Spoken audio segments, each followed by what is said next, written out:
going into, a very important presidential election, given the headlines of macro tensions in the Middle East and in Asia, I think a lot of people can be tempted to be very worried and pull back on their risk. And it's really the job, I think, of financial advisors to be able to analyze those risks and really come up with a conclusion.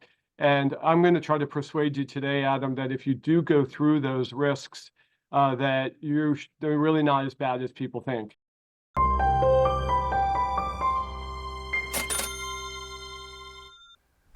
Welcome to Thoughtful Money. I'm its founder and your host, Adam Taggart. I often emphasize that the most useful people to interview are asset managers. It's because they don't have the luxury of merely having an opinion on the road ahead. They've got to commit capital to their convictions and be judged upon the results.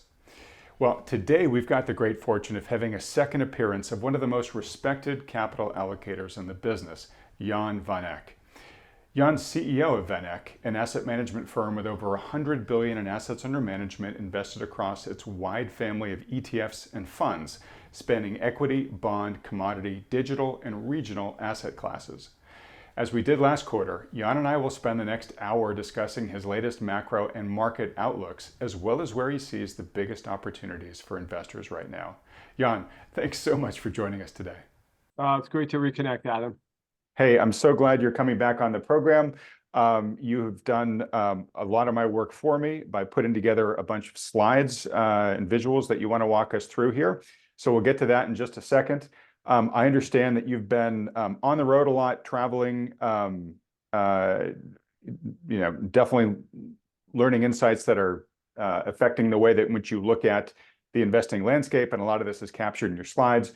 I know you've also spent some time in the alternative media space and have some interesting things to talk with us about that too. So we'll make sure we leave some time at the end to talk about that. Great. I look forward to it.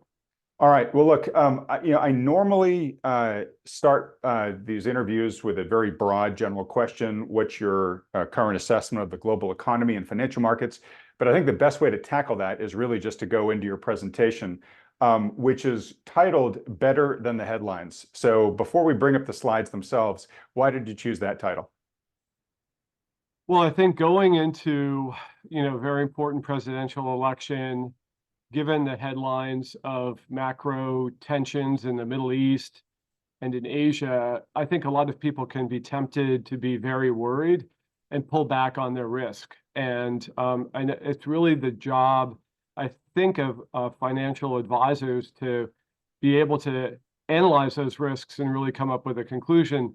And I'm going to try to persuade you today, Adam, that if you do go through those risks, that they're really not as bad as people think. Of course, that's always a base case, and bad things can always happen. But I think right now the base case for investors is actually really, really good, very solid, I should say. That doesn't mean you make a ton of money, but the sleep at night factor for me is pretty high right now. Okay. And I remember when you came on to share your Q3 outlook with us a few months back, you sort of said, hey, look, I'm actually feeling pretty optimistic right now, and I'm sort of an optimist at heart anyways. And certainly markets have performed pretty well since you were last on here, adding validation to your perspective then. So you're still sleeping pretty well at night, it sounds like. Sleeping better. All right, great. Well, look, love to bring some good news to people. So why don't you walk us through this, Jan? Why is it better than the headlines right now? Yeah, all right. Well, there's 4 points that I kind of want to cover really quickly. Number one is that actually, what's interesting was you take a step back and compare one quarter to the next. A lot happened in the last quarter, right? The US started cutting interest rates, and China just unleashed a big monetary and fiscal stimulus program.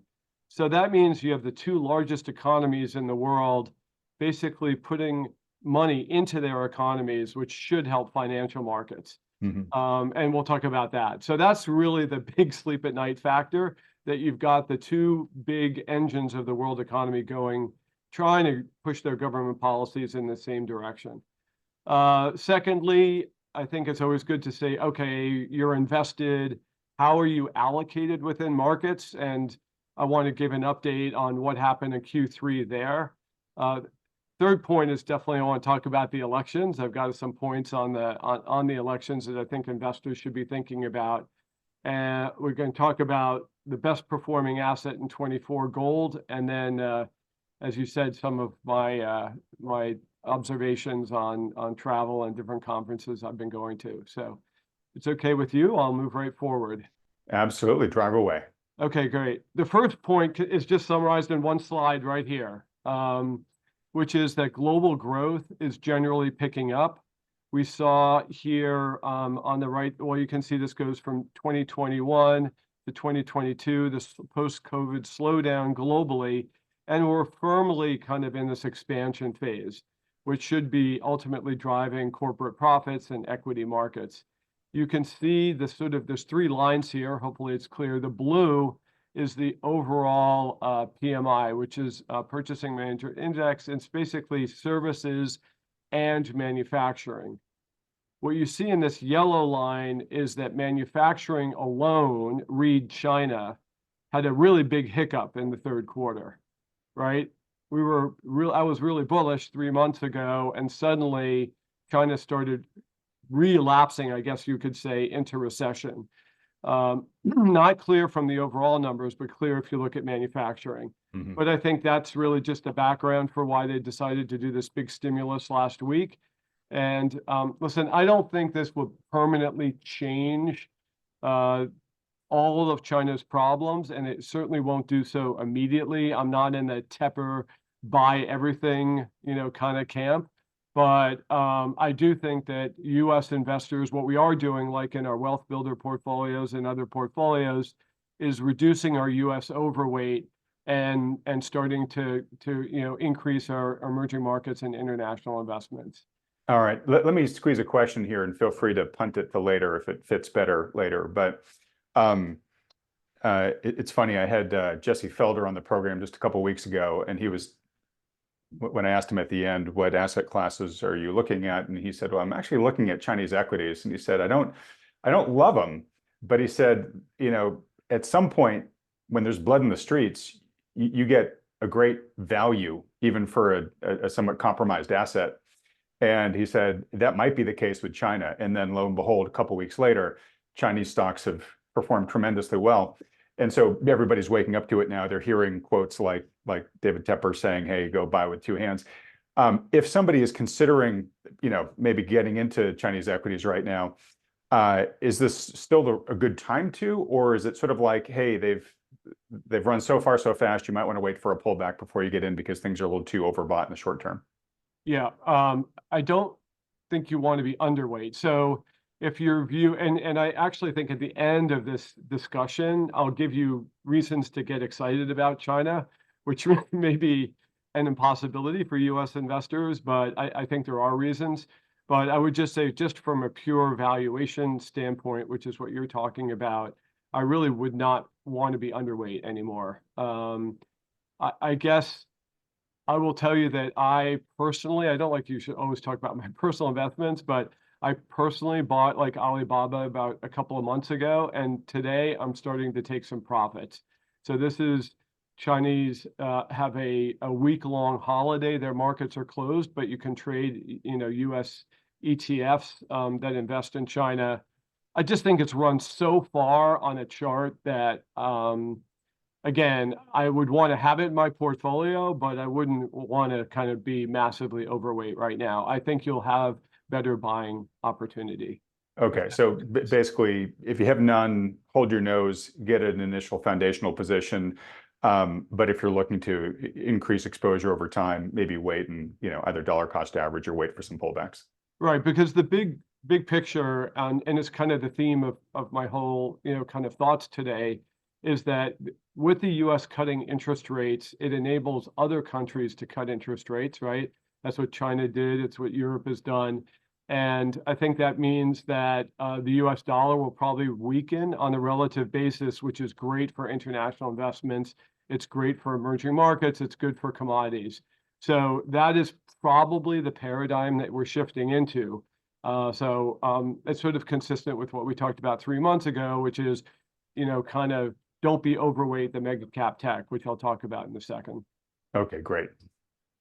All right, so let's just pivot to that, and we can circle back if it makes sense. So that's really the big picture, which is the two biggest economies are stimulating. Yay, we like Right. that. Hey, and sorry to interject, but the ECB is also cutting rates. No, for sure, and other Asian countries will able to too. But I like to oversimplify, Adam.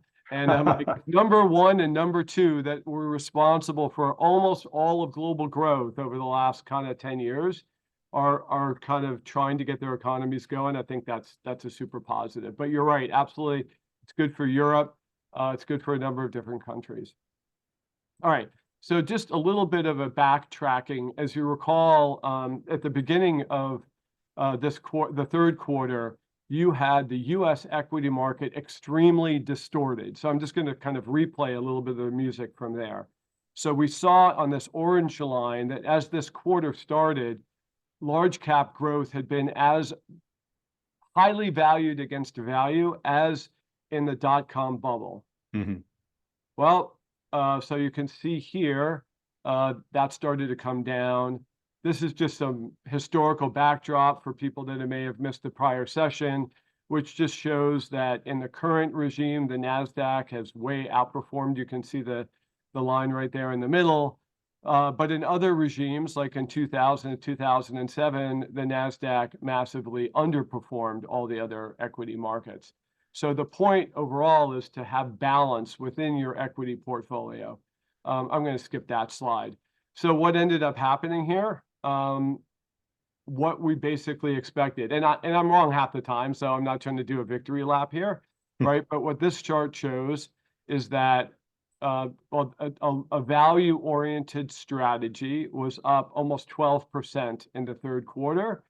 And let's look at the very bottom, which is NASDAQ, which was up 1.85%. So that's like a 10% performance difference.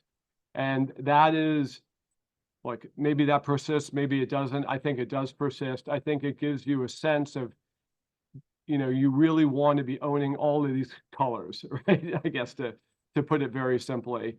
And the other lines, I guess I go through all of them. The magenta line is small caps, so that benefited from the U.S. cut in interest rates. And then this gray line may be hard to see, and this is only through Friday, I think, but this is emerging market equities. And you can see how, wow, for the first time, emerging market equities beat the NASDAQ and the S&P pretty handily, right? It can happen. I mean, I know it's anyway. So diversified investors should be very, very happy with this, and I would continue to be, very diversified. I don't know. Any questions on this before I move on? Well, yeah, I think you probably mostly answered it. Your previous chart showed that the massive mega cap to value ratio. Actually, with the chart before this, but it's probably quite similar. One more, but yeah, right there. It has come off a little bit, from being at the extreme it was at the dot-com era. And I was going to ask you, does that mean that this is the beginning of a trend reversal, like further rotation into value from tech, or is this you saying, hey, we were really stretched, but we're not so much anymore? What I hear you saying is you do expect that ratio to still continue to come down a bit. So, if you're over concentrated in mega cap tech, start diversifying amongst all the other asset classes, kind of like just don't eat the steak, eat the vegetables and the sides as well. Right. Not fully get out of tech, but be less overweight than many folks in the market were, and start adding more and more to those other color asset classes you had there. Yeah, 100%. I mean, look, the fattest pitch is when you're really at that level of an extreme, right? I love multi-decade, charts like this that really, they say they don't ring the bell. To me, that was ringing the bell. I guess your question is, what did we do here? To me, I think in the larger historical perspective, I would way rather be diversified in my equity book, have more value, have small cap, have mid cap, have international. I just think it could be dead money for a while, the mega cap tech, just for valuation reasons. So yeah, that's Okay, great. And now I think it's answered the question I was just about to ask, which is mega cap tech has dominated for so long. Um, is that era of dominance maybe ending here? And I think what I hear from you is, no one knows for sure, but maybe that's a bet to start playing. yeah. I mean, listen, I think the AI trend is still very strong. I mean, a lot of spending yet to be done. You could easily argue we're in early innings. It's just my point was that it was so priced in, when Nvidia was at 25 times sales, next year's sales, you start getting into the territory of it's got to continue to grow at 100% a year just for it to become reasonably priced. Right. So Not unlike the dot-com era, where it took, in many cases, a couple decades for the promise to be fully realized. I just want to make sure here, you are not, correct me if I'm wrong, but I'm pretty sure I'm right on this. You are not calling for a massive crash the way that we saw coming out of the dot-com from these extremes. I mean, you're maybe open to the fact there could be one and under certain circumstances, but this is not a prediction you're making right now. You're just saying that this is going to be more rotation from super overweight mega cap to other sectors. correct. Yeah. And that's why you have a financial advisor, or if you do it yourself, take the time to look what's in the funds that you own, because Nvidia has snuck into a lot of portfolios, right? It's momentum, it's growth, it's large cap, it's just everywhere. And that's part of what I was warning about as well. Okay. All right. Okay, well, we can, the story will never end, but anyways, I'll call Q3 one for the good guys, meaning the diversified investors. All right, let's talk about the election. Bullet number 3. So this is you've seen this chart before. This is a backdrop, and it just shows the U.S. government budget deficit, the blue line, as a percent of GDP. And the striking thing is that compared to the unemployment rate, which is the green line, we've never been spending this amount of money when the things are going so well, at least from an employment perspective in the real economy. And what I've said is over the last 2 years, the economy has been stronger because of that government spending. Inflation has been higher, and it's delayed the Fed easing. In general, I think that spending will be coming down next year. And that's why the Fed thinks it's okay to start easing. Okay, there is always a chance that things can go very badly. All right, and sorry to interrupt, but why do you have that opinion? Why do you think spending will come down next year? I'm gonna get there. Okay, good. So in short, because I think we're gonna have divided government. Okay.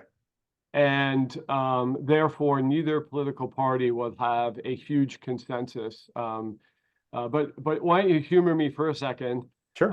Because one of the first things you hear about the politicians is they're so vague, you don't know what they stand for, right? That's I'll call that myth number 1. So what I've done here, there's no way I'm going to go through all these numbers, but I'm copying a chart from Andy LaPerriere from Piper Sandler that literally lists all the programs that the Harris campaign has said that they are in favor of. And obviously, some are deficit increasing on the left-hand side, and some are deficit decreasing because of tax increases and things like that. Now, you can think that some of these have absolutely no chance of getting passed, like taxes on unrealized gains. That would be anathema to anyone in Northern California and Silicon Valley. So forget that for a second. But let's just, if someone says, hey, we have no idea what policies they're going to pursue, they're very vague and all that kind of stuff, I think that's not true. And Trump also has a variety of policies that he's talked about on the stump. Again, whether you think that's going to happen or not, the one thing is that these things are on the table, and is a good idea of how much they would cost if they were to be enacted. But let's move on, because we shouldn't freak out by that. I'm just trying to make the point. Some details are out there. Right. So those who are taking notes have more visibility than is common opinion. I will note, just looking at those numbers, both candidates had a lot more deficit increasing policies than decreasing ones. Yes, and exactly. Let's just look at the totals. Harris would, I guess, if you want to call it, spend 6 trillion and raise 4.7 in taxes, and Trump would spend, I don't know, I guess a bigger range there, but 7 trillion, but only raise 3.7 trillion in taxes. This is over a 10-year period. Mm-hmm. All right, so now I everyone's got their own political views, but this is an analyst who I've listened to recently, Harriet Trays from Vita Partners, and this is her analysis. So she thinks that it's 90% chance that the Republicans will win the Senate, and her point is the Senate is all that matters because the Senate has to approve any spending or tax cut measures. In her view, I thought that was interesting. They only pass like 12 bills a year. So a lot of the stuff you hear about, like abortion, things like that, gun control, will never see the light of day in the Senate. But anyway, that's a neither here nor there. What she said is that if Harris got elected, the most she could see going through a Republican Senate is her child care credit program, which was one of the things on the list. Mm-hmm. And that's about over $1 trillion over 10 years, so 100 billion a year. In the context of the $2 trillion deficits that we're running now, Adam, that's a drop in the bucket. Isn't it amazing how at this point $100 billion is like couch pocket change? Yes, and this is her view, but I think it's a good base case for us investors who hear all these headlines and maybe our own political inclinations will get our blood boiling that on one thing or another that we see on social media, but I think putting it through this, we know what all we care about as investors is what's monetary policy and fiscal policy. We already know what monetary policy is going to be. The Fed has been crystal clear, right, in communicating that it's going to start this 25 basis point or 50 basis point cut per meeting kind of regime. So the only uncertainty, quote unquote, is fiscal policy. And what she's saying is partially because of this cycle, it's so likely the Republicans win the Senate back that these scenarios are actually not very far away from each other. And then what she said, they also found noteworthy that if Trump got elected, even though he's talking about tax cuts, she said there's no way. Like each percentage cut in either, I think it was income taxes or corporate taxes, is like $1 trillion. The way it's scored, she said, like, no way this Republican Senate's going to approve that. So okay, and I don't remember from the previous chart, but were most of his deficit increasing policies tax cuts? Yeah, we can look at it, right? Individual income tax cuts, extending those that run out 3 trillion. Exempting Social Security, that's not going to happen. 1.6 trillion. Yeah, it's almost all tax cuts. Yeah. Yeah. Again, this is like a wish list. Don't take it too seriously, but I like the fact that someone put the wish list together. Yeah. Yeah. Okay. But the overall point is likely to have a divided Congress. An outcome of that is, no matter who wins, very little of what they're hoping to do that could be dramatically increasing the deficit on the fiscal side, unlikely to happen. Right. Given our high budget deficits already, even if Trump wins and you have a Republican Senate, the Republican Senate would not allow him to cut taxes a lot more. Yep. More, period. So I don't know. I hope that makes you smile a little bit more inside. Yeah, I get the logic, and hey, I'm definitely on team rooting for less fiscal spending, given that we're in the drunken sailor stage right now. And then monetary, I guess, as well. As long as we don't have a crisis, we know that yes, they're going to be making monetary policy easier, but at least for the foreseeable future, they're continuing QT, so they're not going to be pumping until such time as policy might change. They're not going to be pumping liquidity into the system through a QE program anytime soon. Hopefully.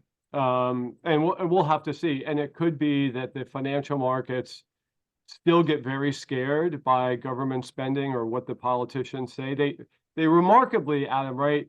They actually seem to be seeing through all this. That's what I think is interesting, right? The 10-year interest rate actually has come down over the quarter. But obviously, if the markets got very concerned, the 10-year interest rate would spike and lots of other bad things would happen in the financial markets. So anyway, so that's kind of good, good news, more good news, right? We have good news because both China and the US are stimulating through monetary policy. And the other is that despite headlines, probably the base case on the political outlook, just given the cycle of the Democrats have to defend so many Senate seats and the Republicans will likely pick up the Senate, that fiscal policy is within a more narrow band and I think is commonly acknowledged. Yeah. Anyway, that's my sales pitch to you. Okay, And tracking then, so far. Yep. okay, so let me just one of the things that we talk about at vanEck is having an allocation to real assets in your portfolio. And so I just wanted to stop, since gold is the best performing asset year to date. I think it's only fair that I get to give a little airtime to gold, and then we'll get on to other topics. So forgetting all the gold charts here, Adam, I think what's interesting, one of my colleagues stresses the annualized return to gold since the US went off the gold standard. And I think a lot of investors would be surprised by what that return number is. And so the return from investing in gold bullion since 1971 is actually 8% a year. So the point is, it doesn't pay income, and I know Warren Buffett doesn't like it, but the returns, given the fact that we're always printing more money every year to gold, can earn it a place in your portfolio. So I'll just make that kind of longer term pitch for inflation protection. Anyway, you can see the data here. It's really obvious. What's notable is that the return to commodities was actually negative until recently, and because of China stimulus has now slipped into positive territory. I'll move on though, unless you have any questions on this. I do, just because when you pulled it up, you said gold is the best performing asset of the year. But then you have Bitcoin there at almost double its return. Yeah, colleagues snuck that in. Listen, I was at a big RA conference called Future Proof, Adam. No one's talking about Bitcoin. I could talk about Bitcoin for an hour. Very few professional wealth managers are allocating to it right now, I would say, as a strategic allocation.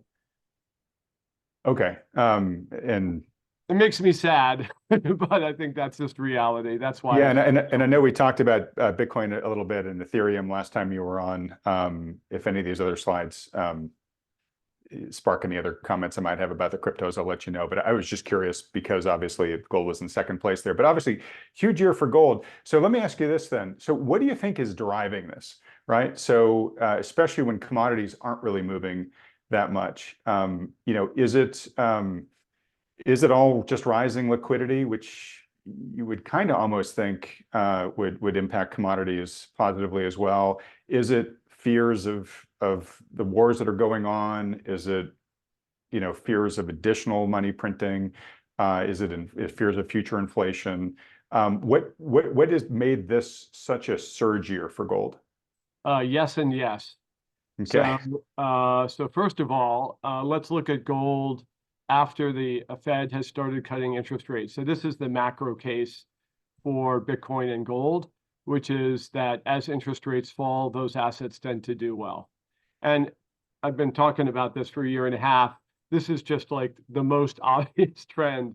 I mean, Yep. the Fed moves pretty slowly, and you don't want to own a lot of gold going into a period when the Fed is raising interest rates, but you sure want to own it when it's cutting interest rates. So you can just look at recent time periods, kind of, let's call it a year and 2 years after the commencement of rate cuts in 2001. You can see the cumulative returns here. So, gold's done well. On average over those 3 periods, it's averaged 25% over a let's call it 2-year period. Okay. So you And got the macro generally, back. it seems to do materially better, not in every period here, but materially better in the second year. So are you sort of ringing a little bit of a bell saying next 2 years likely to be pretty good for gold since rate cuts just started here in the US?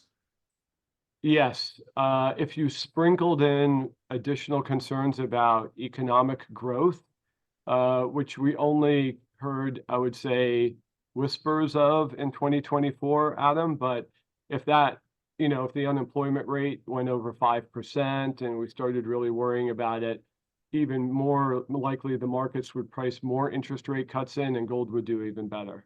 So Okay. actually, that's a great point, and I think that could easily happen. Okay. And let me ask you this.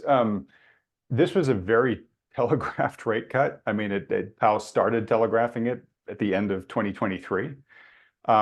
And I'm just wondering, this time around, since gold's had such a good performance leading up to the rate cut, could it have front run the rate cut in a way that means it might not perform as well over the next 2 years? Or, hey, this is just history. You're taking every one of these data points is from when the Fed cut, and some of those were probably front run as well. Well, part of the reason I wanted to talk about gold more than Bitcoin is Bitcoin's been in the trading range since the spring, so maybe it was 6 months. Gold keeps hitting all-time highs. It hit all-time highs last week. And so there are fundamental macro reasons that we're talking about here, but technicals are an important consideration when you're investing in gold. And right now, the technicals look awesome. I tried to limit the number of charts, but if I had a chart of gold, the gold price here, you'd be like, wow, that's a great upward trend. Right. Right. So I think it's a great question. It's probably the best question to ask about this gold bull market, but they say about bull markets, they climb a wall of worry. So let me give you the other reason. Sure. Very, very possibly. I can't foresee the future, but I'm just trying to identify the drivers. So here's the other driver, which is that central banks started buying gold like crazy. And that's pretty easily understood. You can see the lighter blue line is when central banks were net buyers. But let's talk about who's doing that buying. And on the right-hand side, you can see that the gray is developed markets like the US and Europe, and the turquoise is emerging markets. And so what's been happening, right, is that the emerging markets have become very big buyers of gold, the central banks, because US investors are not buying gold right now. You can see this dark blue line on the left that the holdings of gold bullion in Western ETFs has actually fallen this year. So anyway, so it's a very distinct story of I think it's just a natural, I don't know, I have to come up with a good word of power shifting and spreading around the world. It's being fragmented. You could also say we're doing a de-dollarization. But definitely foreign central banks are buying more gold, and that's All been right. And we've been hearing that foreign demand, it's largely been China and a few countries, but that foreign demand for treasuries is a lot lower today than it's been previously. And are they basically mostly turning to gold as the alternative, whereas the money I would have used to buy treasuries to build my reserves, I'm going to put to gold instead? Yeah, I wouldn't describe central banks as active portfolio investors. And if I showed you a chart of their asset allocation, Adam, you'd be like, Jan, that's the most boring chart you've ever shown me. Okay, yeah. So I don't show it to you. And some of the increase in the gold price, to be fair, is just because the price of gold has gone up. So I would say at the margin, that's part of the story. Certainly true for China, who stopped buying US government bonds, right? But I think they're also buying Asian debt as well. So Okay, but at the margin. And then your chart on the left, I was going to ask about this, but this chart does a great job of really showing it. I was just reading recently that not only are central banks buying gold, but that Chinese speculators are really hot on gold right now. And I think the spike that we're seeing in China ETF holdings is probably a pretty good example of that. As you said, the Western ETF holdings, have been dropping, and the Western speculator, the Wall Street momentum chaser, hasn't yet entered the gold market. But Wall Street likes to make money. They like to see things that are going up and jump on in. Is that one of the next shoes to drop here that you think could happen in the gold story, which is that finally the Western speculator says, hey, I want to get in on this action? I have a feeling that this could be a really long multi-year move in gold, Adam. I can't give you anything to prove it. That's just somehow a gut feeling to me. And part of it is because I see some of these trends, like the one on the right, as a secular trend. Like India just doesn't want to be a dollarized economy. They want to be an India rupee economy. And the next best reserve asset is gold these days. But if you think about the dollar has been a strong currency until very recently, gold has gone up. So if you're a Chinese investor, right, sitting in Shanghai, what's going up in your portfolio? Gold's going up in your portfolio. Right. Your multiple homes that you own, they're going down in value. Your Chinese stocks are going down in value. Chinese bonds are paying you like 2% a year, but what's going up is gold. So I think, as I say, I think that's going to be that's a sustainable trend, because it's not really there's certainly no speculative bubble, at least it's a reverse in the U.S. Right. So if you don't mind, let me ask my question just slightly differently, then we'll move on, which is, what were to happen if the Western speculator woke up and started entering into the gold market? What would the marginal impact be? I've heard arguments, because the gold market is relatively small compared to stock market, bond market, or whatnot, that it could really ignite some big runs, especially in things like the miners or in silver, if those get pulled along with it, because those markets are tiny compared to even the gold market. Yeah. Yeah, if I recall, the gold market's like a $9 trillion market. So, I'm not sure that $100 billion of buying, which would be a lot for US ETFs, would really move the needle that much. I think where the greatest inflection point would be like gold mining shares, if there were interest in the shares.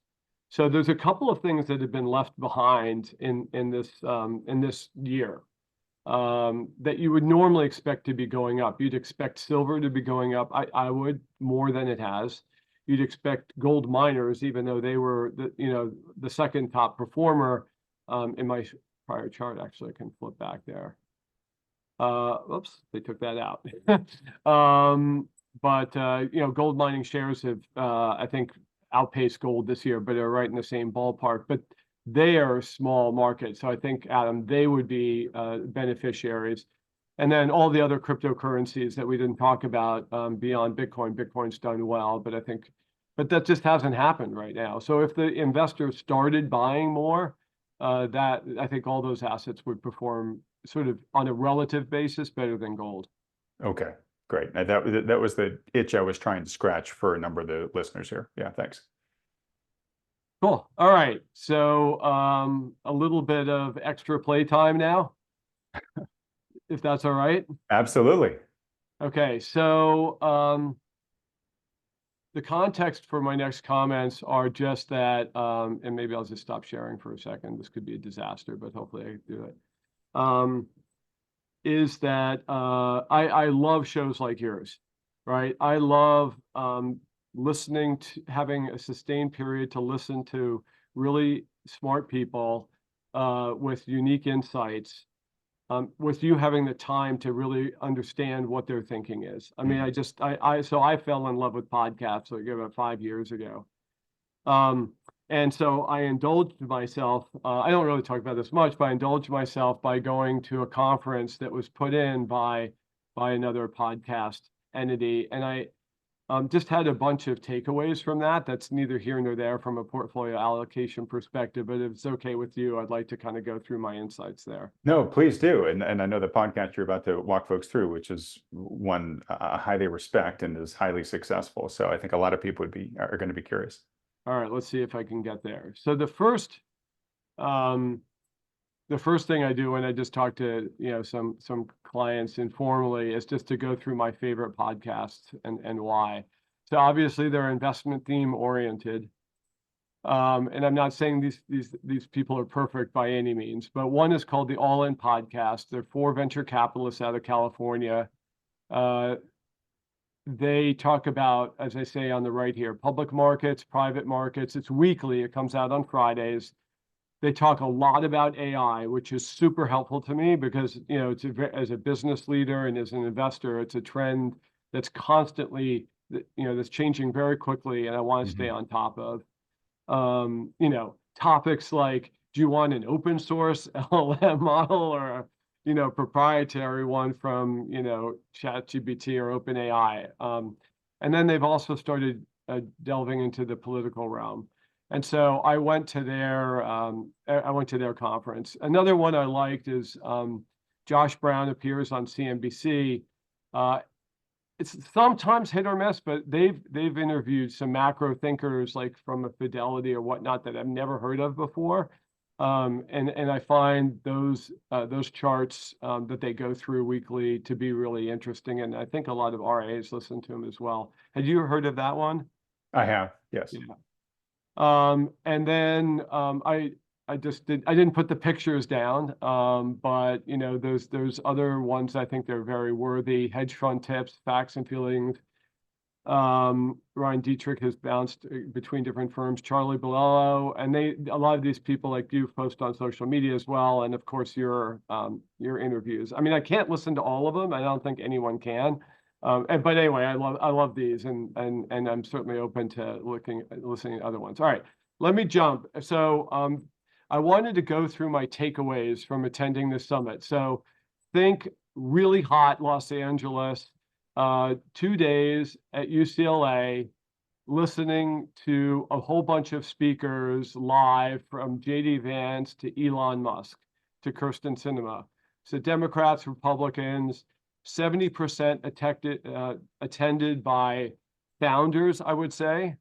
And I wanted to just kind of share my observations because they weren't like a direct response to any speaker, but it was just like overall big picture takeaways to think about. So number one, it's just astounding how people like yourself have way more listeners than the mainstream media. And we kind of know all this. I know, and it seems like trite even for me to say it, but I was just shocked. Like Megyn Kelly, who I knew was on TV, then I thought I didn't know what she was doing, has a YouTube channel that's the largest in the news category. Her audience beats every channel except for CNN, and she gets 2/3 of that. Like the whole channel combined. Joe Rogan's podcast. I've never listened to Joe Rogan. I'm not endorsing these names. I'm just saying he beats the nightly news, right? Every episode beats the nightly news. And that's true in the financial press as well. So CNBC gets about 100 to 125,000 listeners. The All In itself, YouTube gets 400,000. I know you get hundreds of thousands. So it's just, I especially had lunch with a friend of mine from Malaysia, of all places, and people outside the United States, I don't think they know this, that Americans are not listening to CBS, right, for the most part.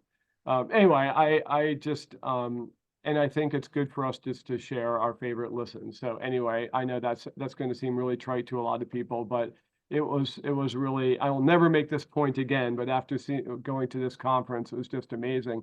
And what was funny, right, is that they're a podcast that's run for free, right? They do no advertising, and they put on this event, and they had all these people attend in person. And anyway.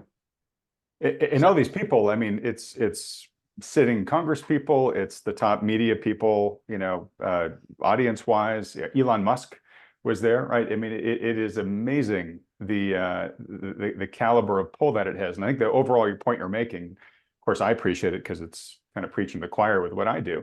But it's that the media landscape has really shifted in a seismic way that I think the world is still waking up to here. And I think one of the reasons why a lot of people watch this channel, Jan, I think is for the same reasons that you've kind of fallen in love with a lot of these programs is you get the time to treat the topics with the focus that they deserve. And so, a lot of people are feeling underserved by the traditional financial media.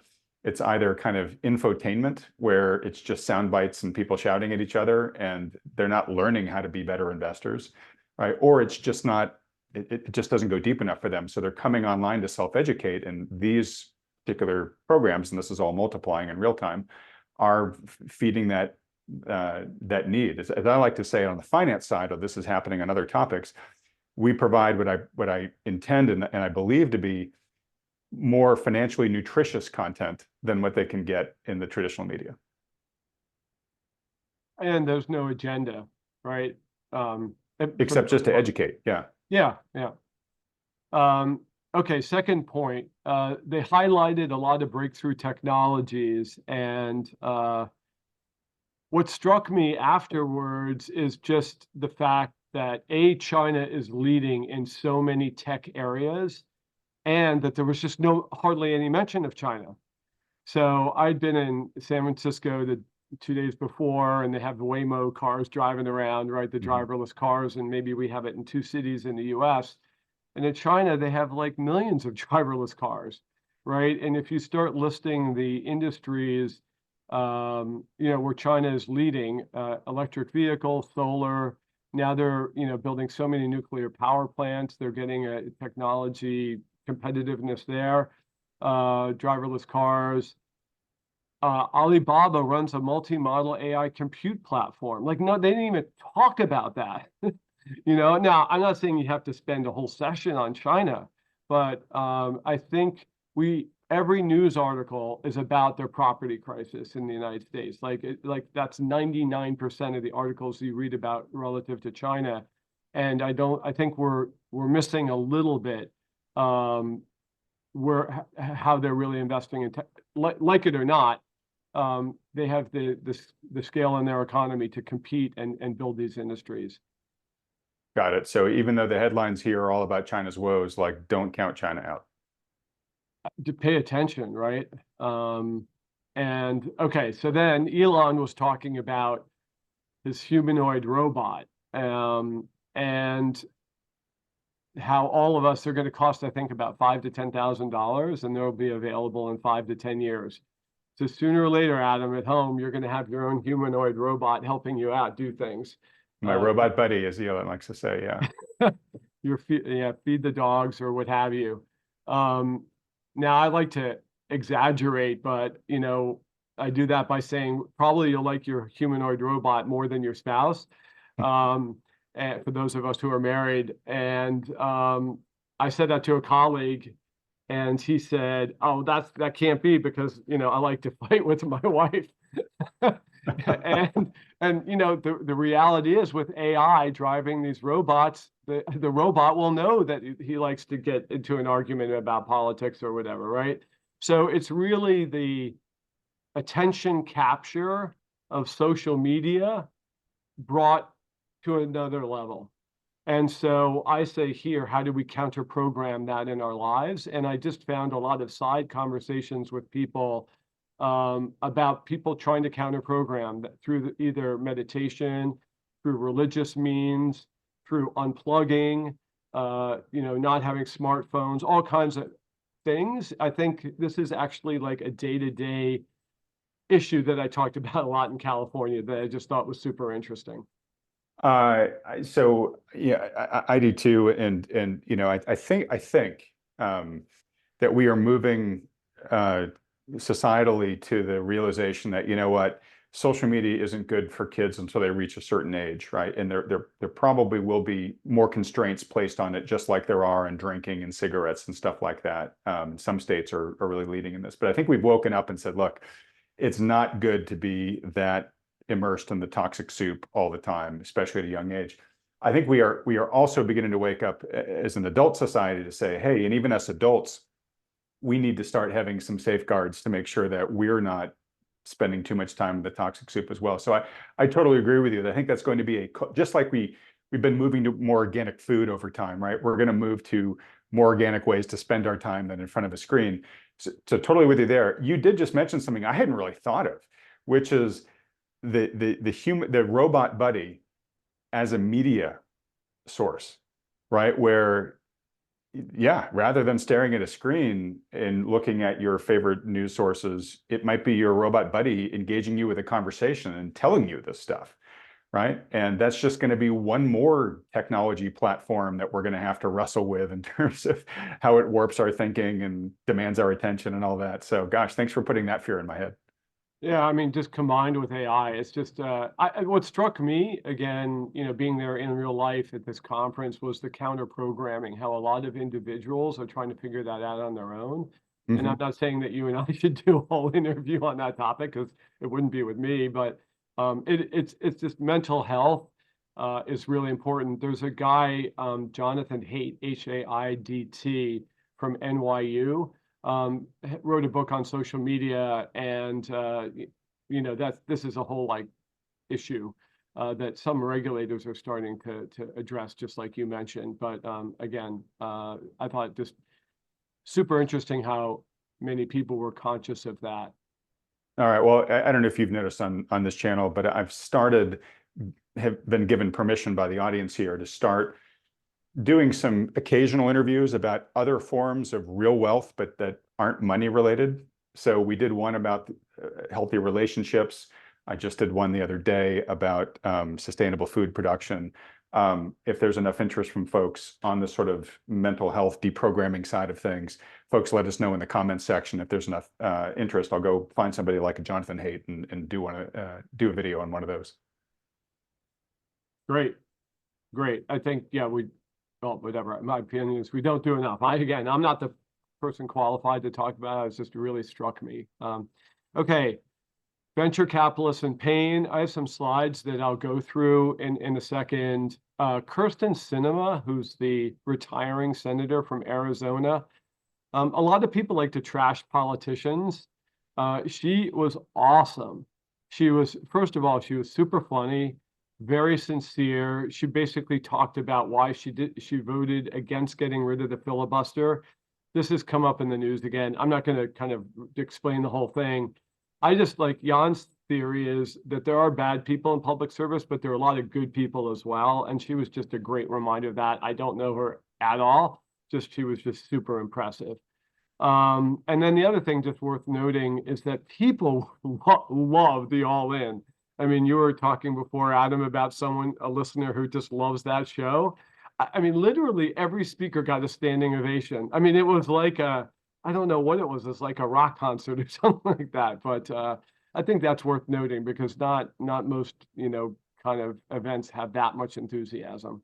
Yeah, the biggest validation I can give for that is my wife loves it, and my wife is a complete non-techie, couples counselor, right? She's generally not interested on a daily basis, at least, in the financial stuff that I focus on, or I had my career in tech before doing what I do now. These are not things that are like in her organic interest set. But she loves the podcast and she loves the discussions. And so if it can bring somebody like her in, it can bring in armies. Yeah, I think it's the super sincerity of their answers on stuff, whether it's politically correct or not. But anyway, let me just share some quick slides. Just setting the context for the public markets. So Adam, I'm going to assume most of your listeners invest in the public markets, but I'm just going to talk about the private markets. Two factoids from a great speaker from Co2. So basically, venture capital funds are not able to sell their original investments, and so instead of returning money to investors, which is where the blue line is above this flat line, they're actually asking investors for money and not not giving them returns from that. So my takeaway is institutions are a little bit less likely to write checks, and to continue to allocate as much to that space. All right. Okay. Would you sort of put private equity in a similar boat? I don't know if you have a Yes. chart for them. Yeah. Ditto. Okay. Yes, I would say ditto for private equity. And then just another chart where I thought like, so, but there are a lot of successful tech companies. So there's over, 1,400 unicorns, meaning they're worth over $1 billion, private tech companies. And, the number of IPOs is teeny these days. And I kind of write down on the right-hand side. So I ask audiences, I said, when was the last time you bought an IPO? Well, ETFs do not buy IPOs, and generally investors don't. And so a part of this is the indexation of public markets. If a company goes public, who's gonna buy it at the IPO, right? So the number of active fund investors is smaller. And then there's so much money in these private funds, they can sell to another fund as opposed to going public. And anyway, there's other issues about valuations that I don't think are worth spending time on. But it was interesting, just and they talk about it on the All In, how many investments are kind of stuck in the private economy and they're not coming to the public markets. Hey, real quick before you leave that, can I ask you Yeah. one question on that? Because you're a really interesting guy to ask this question to, given the fact that you run vanEck, which invests in a whole bunch of public securities. I've interviewed private equity guys. I'm thinking of an interview I did maybe almost 2 years ago, where he basically said the game has changed where once you got above a certain size, you had to go public to get the capital to get really big. And they're basically saying you don't have to do that anymore. You can get the capital to go big privately. And so basically the point he was making / selling was all the good growth companies are now private. And so it's almost like an adverse selection issue in the public markets where you're stuck with the non-sexy companies. Do you see there being a real risk of that going forward? I would give you some other, because I want to add to the bullets. And another reason is that venture capitalists now want to be founder friendly, right? Because they want to be able to invest in the next hot thing, right? And you don't do that by being very screwing your hostile to the founders. founder. And if the founder's saying, I don't want to go public, you want to be known as founder friendly, you're just going to nod your head and not force that founder to go public. That's another reason. And then the third would be that companies overraised, private companies overraised, right? They because there was so much money flying around, they have too much money, and that itself causes misallocation of capital and digestion problems. So yeah, I think those are all great reasons, and it's probably worth a whole nother discussion. Again, I'm not the world's expert, but it's a really structural change, and I love to highlight structural changes in our markets. The existence of private markets is not a newsflash, right? I'm just giving you some updated data on that. Got it. All right. Okay. So on to your next chart there. I do wonder if I should change. We could change the rules of our ETFs, Adam, to allow the buying of IPOs. Normally, you don't want to, because you want to make sure an index company will want to have these liquidity rules. They don't want to buy public equities that aren't liquid, but if they're kind of underpriced, right? It's an interesting idea. Anyway, that's for another time. I just wanted to level set really two things very quickly. I just want to mention, if you have tactical room in your portfolio, I talked about India last time. I don't want to talk about it anymore now. I just wanted to mention that continues to work. And then the big tactical thing that came up in the third quarter as well is investing in nuclear power. And the driver is just that suddenly, if you just look at the dark blue, data center demand for electricity has started to absolutely explode because of AI. And so you saw this deal between Microsoft and 3 Mile Island, et cetera, and that's a big tactical allocation discussion that's come up in the third quarter. Okay. I've heard that I did an interview with Bloomberg not that long ago, who talked very much about the same trend. Said one of the reasons why we can really kind of hang our hat on this is because it's not just the commercial opportunities of AI. It's seen as like a national security, objective, that like whoever wins the AI race preserves their global dominance, or achieves global dominance. And so we, as the dominant global superpower right now, we don't want to lose that. So we're going to do whatever it takes to win the AI race. And if that means bringing all sorts of new, energy sources online to do it, we're going to do it. Bloomberg is pro-nuclear, pro-nuclear as well. Also said it's probably a big opportunity with natural gas as well, because we've just got so much of it and it's so cheap, that we can use that to our competitive advantage versus other countries. So anyways, just wanted to underscore the national sovereignty component to this as well. And that it's been bipartisan. So I dug into this a little bit over the quarter, and I just hadn't realized that Democratic governors had been pro-nuclear. So in California, Diablo Canyon has been extended. Yep. In Michigan, there was so Gretchen Whitmer is the governor. There was a nuclear plant where the life was extended. So, listen, it's great for reducing our carbon output. So it's just interesting, and globally as well. I mean, France obviously is a heavy nuclear power country. Germany is really the outlier where they decommissioned their plants. Even Japan is looking to put their plants back online. So I had not been aware of the big shift, but that I think it sort of became less of a secret in the third quarter. Okay. All right, just to wrap up, sleep at night component should be great. Don't worry about the headlines of the election. You've got U.S. and China with monetary easing happening. The U.S. stock market has other sectors of the U.S. stock market have performed in the third quarter other than the mega cap tech companies, which is great.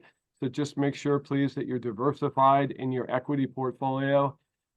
Third, hopefully people saw a reason that the base case on the election, if the Republicans win the Senate, is you're not going to have a big swing in fiscal policy. And if you don't, I think that will make the markets pretty darn happy. We talked about why you want to have real assets in your portfolio, why gold has been performing, and then a bunch of other comments about, summits and alternative media, et cetera. So that is it. All right, Jan, it is such a privilege to be able to see, your real-time update on the landscape from somebody of your stature and your provenance there, running a firm that invests across so many different sectors like you do. So thank you for being so transparent with us. I want to do just a quick recap of the, I usually ask people, so, what asset classes do you think are a good fit, given your macro outlook and market outlook? Let me just dial through my notes here, and I've got a question for you at the end of it. So it sounds like you're saying, hey, this is a time to be in the pool, not out. This is a time to diversify across your equity classes, right? So if you're super concentrated in high tech, mega cap high tech, like a lot of people were, time to start getting into emerging markets, value, small caps. In emerging markets, you say you can't ignore China, and India obviously is a massive powerhouse there. Gold and Bitcoins for the reasons you discussed, nuclear as well. The one thing we didn't talk about is bonds. Do you have any parting words on bonds? I have been favoring, because I was worried about the budget deficit the last time we spoke, and just sort of in general, I like bonds, but I like the shorter duration. So there's a variety of investment grade and non-investment grade bonds, just not necessarily wanting to take duration risk. I was wrong. That was the wrong view in Q3, but it improves my sleep at night. So I still love equities, but on fixed income, I guess I'd be slightly underweight, or at least shorter duration. Okay, shorter duration, and maybe moving some from bonds to equities now, given your outlook.